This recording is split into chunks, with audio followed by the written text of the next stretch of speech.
मुकुंद आप सबका स्वागत करता हूं हमारे PSRM स्टडी चैनल में। हम लोग आज करने वाले हैं क्लास 9th के सिविक्स से चैप्टर वर्किंग ऑफ इंस्टीट्यूशन। आज की क्लास में हम लोग इंस्टीट्यूशन क्या होते हैं इसका मतलब समझेंगे, इंस्टीट्यूशन किस तरीके से फंक्शन करते हैं, इंस्टीट्यूशंस के क्या इम्पोर्टेंट हैं, गवर्नमेंट अपना डिसीजन कैसे लेती है, गवर्नमेंट जो ऑर्डर पास करती है तो कौन कौन से प्रोसेस, कैसे गवर्नमेंट के ऑर्डर पास करने के क्या प्रोसीजर्स होते हैं, क्या प्रोसेस होते हैं, आज की क्लास में हम लोग समझेंगे। ठीक है, सबसे पहले हम लोग देख रहे हैं वर्किंग ऑफ इंस्टीट्यूशन। देखिए, इंस्टीट्यूशन जब हम कहते हैं तो हमारा मतलब होता है एक ऐसे इम्पॉर्टेंट ऑर्गेनाइजेशन से। ऑर्गेनाइजेशन कह रहे हैं तो हमारी समझ में ये बात आती है कि ऑर्गेनाइजेशन है तो वहाँ पे ग्रुप ऑफ पीपल होगा, लोगों का एक ग्रुप होगा। Institution is an important organisation that has been formed for a special purpose, for a specific purpose. जब भी हम इंस्टीट्यूशन कहते हैं तो हमारा मतलब होता है एक ऐसे ऑर्गेनाइजेशन से जिसकी स्थापना किसी महत्वपूर्ण उद्देश्य को पूरा करने के लिए किया गया है, जिसकी स्थापना किसी महत्वपूर्ण काम के लिए किया गया है। ठीक है, देखिए हम लोग जानते हैं कि डेमोक्रेसी में अपना रूलर हम लोग खुद चूज करते हैं। We the citizen elect our rulers to rule over us. ठीक है ना। सो हमारे जो इलेक्टेड रूलर है वो किस तरीके से अपना काम करते हैं। हमें पता है कि जो गवर्नमेंट है, गवर्नमेंट क्या होते हैं हम लोग ये समझते हैं। जब भी गवर्नमेंट हम लोग कहते हैं तो गवर्नमेंट कहने का मतलब क्या होता है कि गवर्नमेंट लोगों का एक ग्रुप है, इंस्टीट्यूशंस का एक ग्रुप है जो इम्पॉर्टेंट डिसीजन लेते हैं, जो लॉ फॉर्म करते हैं, जो एग्जिस्टिंग लॉ को अमेंड करते हैं, एग्जिस्टिंग लॉ को चेंज भी कर सकते हैं, और वो हमारी सोसाइटी में लॉ एंड ऑर्डर मेंटेन करते हैं। एडमिनिस्ट्रेशन हमारी सोसाइटी का देखते हैं, रेगुलेशन करते हैं, लोगों के राइट्स को फुलफिल करते हैं, लोगों के लाइफ में इम्प्रूवमेंट को इंश्योर करते हैं। तो हम लोग सबसे पहले दो इम्पॉर्टेंट टर्म समझते हुए चलते हैं। एक समझेंगे हम लोग इंस्टीट्यूशंस। ठीक है ना। देखिए इंस्टीट्यूशंस क्या होते हैं ये समझते हैं। Institution means an important organisation that has formed for a special purpose. So an important organization that has been formed for a special purpose। वही हम लोग गवर्नमेंट की बात करते हैं तो जब हम लोग गवर्नमेंट कहते हैं तो हमारा मतलब क्या होता है। गवर्नमेंट क्या है? A group of institution that forms law, that forms, amends and interpret laws. हमारे कंट्री में जो कानून बनाए जाते हैं, ठीक है, कानून चेंज किए जाते हैं, ये ग्रुप करते हैं। देखिए गवर्नमेंट के अलग अलग फॉर्म हो सकते हैं। हम लोग डेमोक्रेटिक कंट्री में है तो यहाँ गवर्नमेंट हम लोग खुद इलेक्ट करते हैं। मोनार्की में वहाँ पे लोग इलेक्ट नहीं कर सकते हैं। डिक्टेटरशिप भी है। 8th क्लास में आप लोगों ने पढ़ा था वेरियस फॉर्म्स ऑफ गवर्नमेंट। तो हमें ये देखना है कि जो गवर्नमेंट होते हैं बेसिकली करते क्या है ये। ठीक है ना। एक ऐसा लोगों का, ऐसे इंस्टीट्यूशंस का ग्रुप है जो लॉ फॉर्म करती है। सबसे सिंपल सेंस में हम लोग ये समझते हैं। सेकंड क्या देखते हैं कि ये ना मेंटेन करते हैं law and order. So it maintains law and order. Government makes law, government implements law. ठीक है ना। ये हमारे सोसाइटी के जो एडमिनिस्ट्रेशन है उसको एग्जीक्यूट करते हैं। ठीक है ना। So it administers natural resource of. So हमारे कंट्री के जो भी रिसोर्स है, ठीक है, उसको कैसे यूज करेंगे ये डिसीजन कौन लेता है? गवर्नमेंट लेती है। So government also administers natural resources of country. Government क्या करती है? जो सिटीजन की जो लाइफ है उसको सुपरवाइज करती है। सिटीजन्स की क्या रिक्वायरमेंट है, सिटीजन्स के पावर को कैसे प्रोवाइड करना है, सिटीजन्स के जो रिक्वायरमेंट है, एक्सपेक्टेशन है, उसको फुलफिल करना। So government also fulfils people expectation and supervises the life of people. Okay, तो हम लोग समझ सकते हैं इंस्टीट्यूशन क्या होते हैं। इंस्टीट्यूशन एक इम्पॉर्टेंट ऑर्गेनाइजेशन है जो फॉर्म किया जाता है किसी स्पेशल पर्पस के लिए। क्लियर है ना। Institution is an important organisation that has been formed for a special purpose. वही हम लोग गवर्नमेंट की बात करते हैं तो गवर्नमेंट में हम लोग क्या देखते हैं कि गवर्नमेंट सिंपली क्या है? अ ग्रुप ऑफ इंस्टीट्यूशंस है। यानी इसके अंदर बहुत सारे ऑर्गेनाइजेशन होंगे जो अलग अलग पर्पस से बनाए जाएंगे। ठीक है ना। So government is a group of institution that forms, amends and interprets laws. देखिए गवर्नमेंट लॉ बनाती है। ठीक है ना। लॉ बनाती है गवर्नमेंट। अगर कोई एग्जिस्टिंग लॉ में कुछ चेंज करना है जिसको हम लोग क्या बोलते हैं? अमेंडमेंट बोलते हैं। तो अमेंडमेंट करती है गवर्नमेंट, लॉ को इंटरप्रेट करती है। साथ ही साथ गवर्नमेंट क्या करती है? सोसाइटी में लॉ एंड ऑर्डर मेंटेन करती है, कानून व्यवस्था मेंटेन करती है, लागू करती है। गवर्नमेंट हमारे कंट्री के जो रिसोर्सेज है उसको किस तरीके से यूज करना है, जिससे हमारे कंट्री का डेवलपमेंट हो सके। तो government administrates natural resource of country, government fulfils the expectation of people and supervises their demands. लोगों की क्या ज़रूरतें हैं, लोगों की क्या उम्मीदें हैं, तो वो गवर्नमेंट फुलफ़िल करती है। इसमें हम लोग क्या देखते हैं कि गवर्नमेंट की तरफ से ही बहुत सारी फैसिलिटीज़ प्रोवाइड की जाती है, चाहे वो एजुकेशन हो, चाहे वो हेल्थ सर्विसेज हो, चाहे वो एम्प्लॉयमेंट हो, इंफ्रास्ट्रक्चर हो। तो ये सारी चीज़ें कौन फुलफ़िल कर रही है? गवर्नमेंट कर रही है।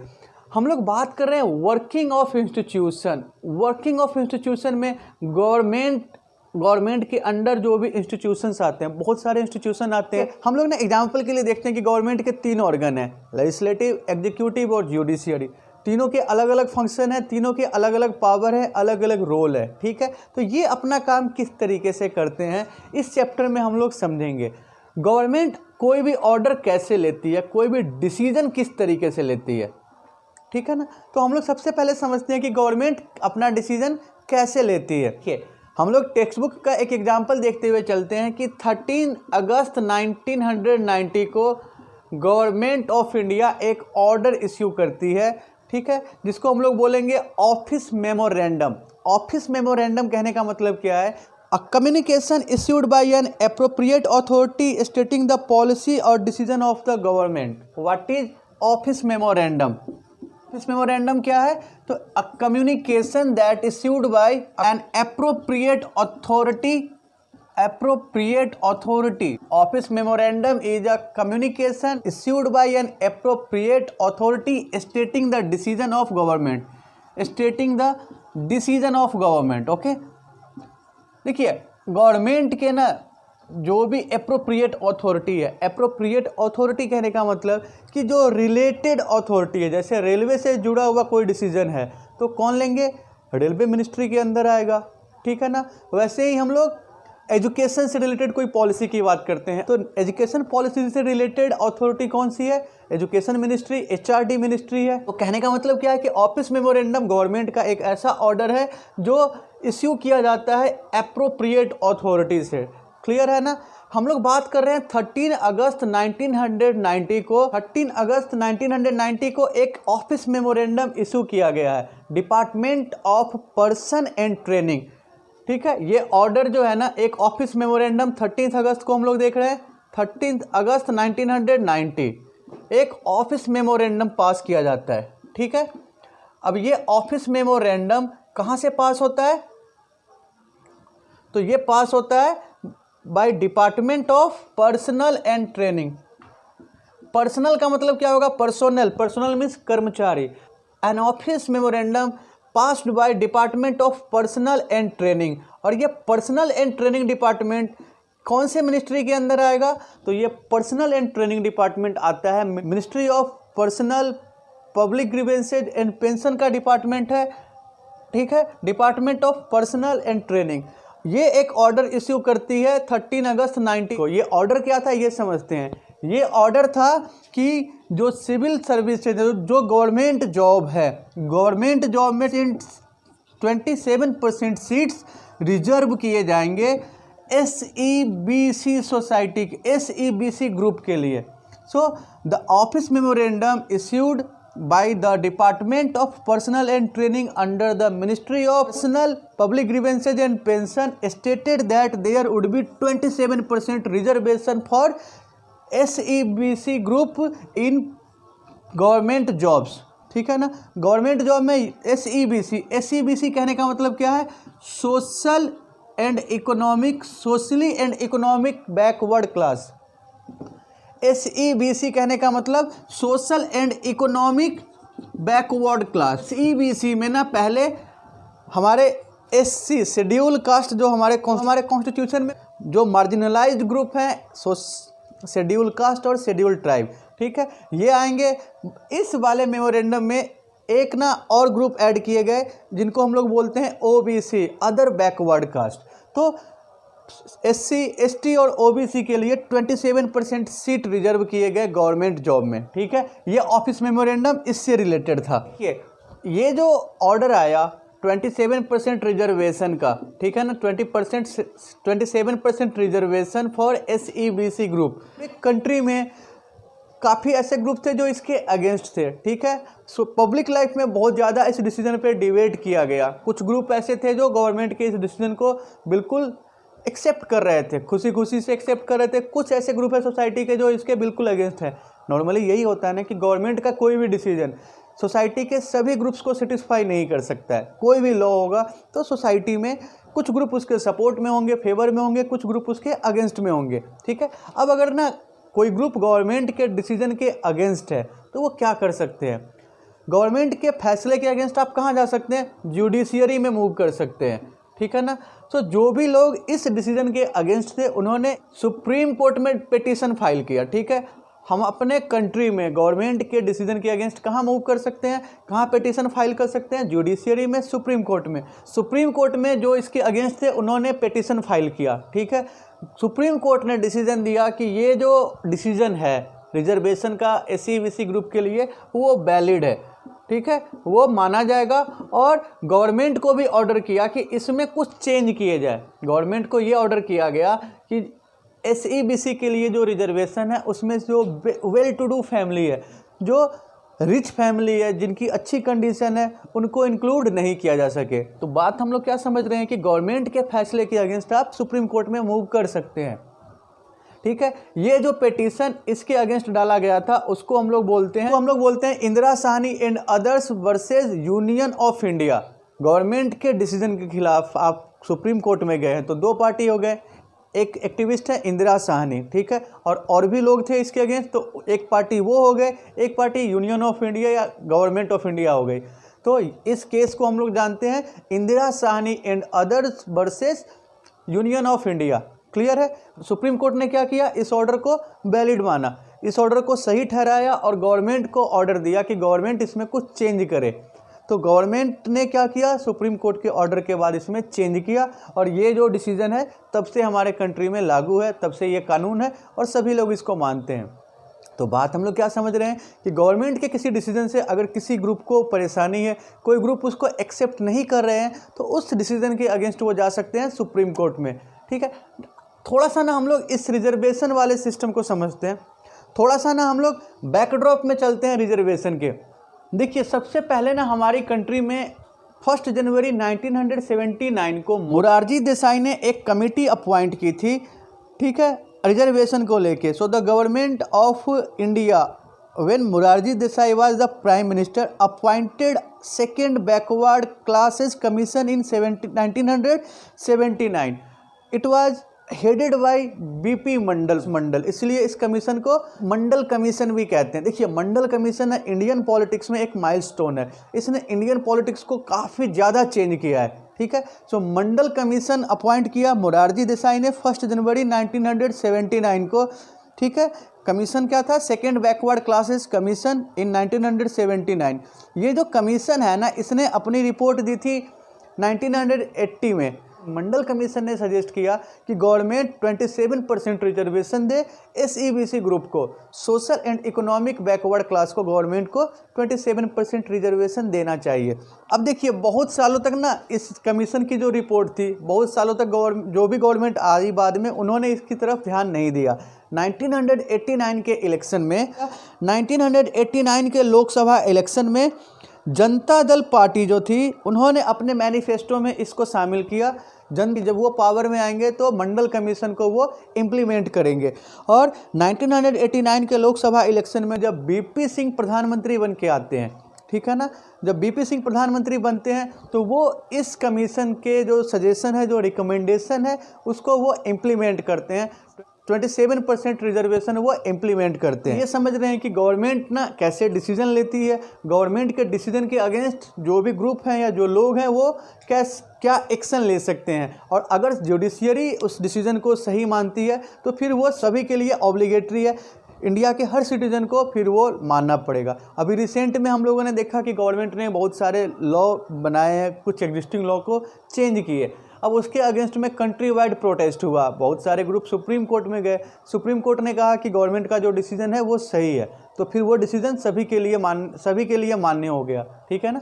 चाहे वो हम लोगों ने देखा है NRC वाला था, 35A वाला था, तो ऐसे बहुत सारे मेन बात ये है कि गवर्नमेंट के डिसीजन के अगेंस्ट हम लोग जुडिशियरी की हेल्प ले सकते हैं। ये समझते हैं कि हमारे कंट्री में जो डिसीजन है वो लेते कौन है, जो डिसीजन मेकर्स हैं वो कौन कौन है। ये तो समझ रहे हैं कि डिसीजन कैसे लेती है गवर्नमेंट या इंस्टीट्यूशन के थ्रू डिसीजन कैसे आते हैं। अब ये समझते हैं कि हमारे कंट्री में कौन कौन से इंस्टीट्यूशंस हैं जो डिसीजन लेते हैं। So who are the real decision makers of our country. हम ना अगर अपने कंट्री में डिसीजन मेकर्स की बात करते हैं तो हमारे कंट्री में जो इम्पॉर्टेंट डिसीजन मेकर्स हैं, ठीक है, वो प्रेसिडेंट हो गए, प्राइम मिनिस्टर हो गए, पार्लियामेंट है।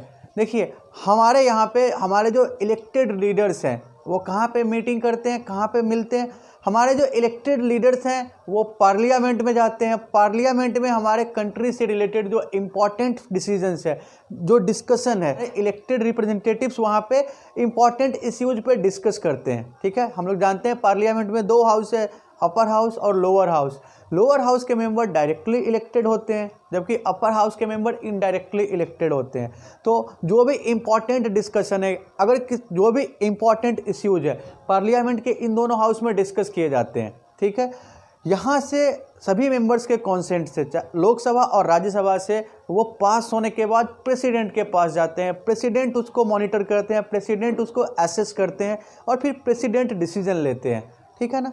तो हमारे कंट्री के मेजर डिसीजन मेकर्स में आते हैं, सबसे पहले हम किसको लेते हैं, प्रेसिडेंट को, फिर प्राइम मिनिस्टर्स ऑफ इंडिया।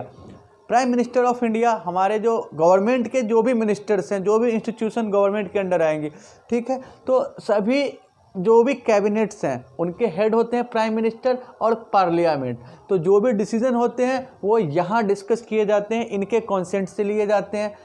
हम लोग ना देखते हैं कि ये जो पॉलिटिकल इंस्टीट्यूशंस है इनका क्या इंपॉर्टेंस है। ठीक है, हमारे कंट्री के फंक्शनिंग में, हमारे कंट्री के एडमिनिस्ट्रेशंस में पॉलिटिकल इंस्टीट्यूशन किस तरीके से अपना कंट्रीब्यूशन देते हैं। देखिए ये जो बहुत सारे इंस्टीट्यूशंस हैं ये क्या करते हैं, डेमोक्रेसी डिपेंड करता है इंस्टीट्यूशंस पे। डेमोक्रेसी में जो भी डिसीजन लेते हैं, डेमोक्रेसी का जो सक्सेस है वो बहुत सारे इंस्टीट्यूशंस पे डिपेंड करता है। जैसे हम लोग ना बात करते हैं इलेक्शन कमीशन की। ठीक है, इलेक्शन कमीशन इंश्योर करता है कि वोटिंग जो है वो बिल्कुल सही है, फ्री एंड फेयर इलेक्शन को इंश्योर करता है। अगर फ्री एंड फेयर इलेक्शन होता है तो वो गवर्नमेंट आएगी जो मेजॉरिटी ने इलेक्ट किया है। ठीक है, वैसे ही आरबीआई की बात करते हैं, वैसे ही और भी बहुत सारे इंस्टीट्यूशन है। आरबीआई बैंकिंग से रिलेटेड इश्यू को रेगुलेट करेगी।